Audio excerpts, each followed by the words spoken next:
During this lunch and recess period, with the children on the playground and in the lunchroom, and teachers at lunch or off premises, the faculty followed the lockdown procedures to the best of their ability. The staff had been told that if they heard 40s big band music, they would know that this was not a drill. This, compounded by the fact that it occurred during a recess lunch period, during a time when drills had never been held, raised the emotional response and fear levels of staff and children. Once it was determined that this cone break was an accident, the following dangerous and distressing issues came to light. The emergency lockdown button is not connected to the South Orange Police Department and did not lock the doors from the outside. We have since learned that despite the fact that funds had been budgeted for the schools to be connected to police departments, Bill Kyle and Cheryl Steiner were unaware that this had not been done.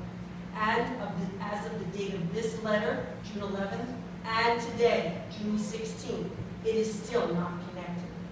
The only way the police were informed was when a staff member called 911. She was told that they were unaware of any emergency. The response time was approximately 10 to 12 minutes, and after the alarm went off, it was not indicative of such a high-level emergency. A single police cruiser with 2 police officers came to the scene. Though they had been told this was an accident, part of our training by the police department was to assume that any calls or reports of all clear could actually be made under duress, as we were told by Detective Davenport during the previous training, and that the principal or the secretary could have a gun to their head. The 2 responding officers did not have access to the building and had never been at Marshall School.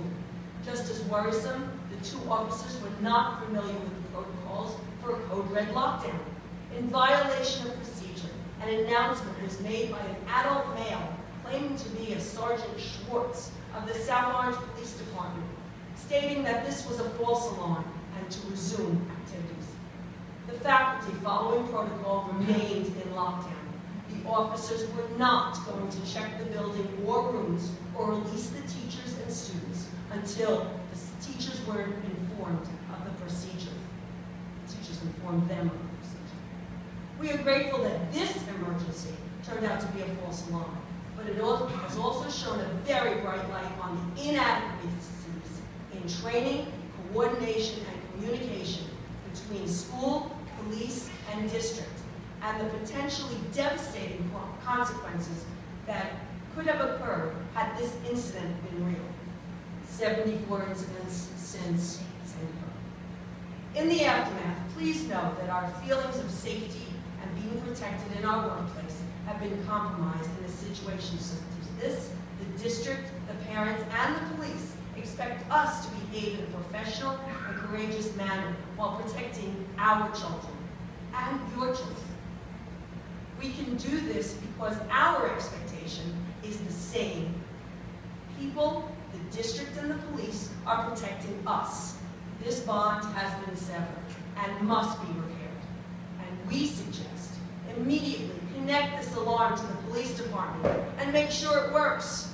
An emergency meeting among school, district, union, police representatives to discuss and map out these agreed protocols.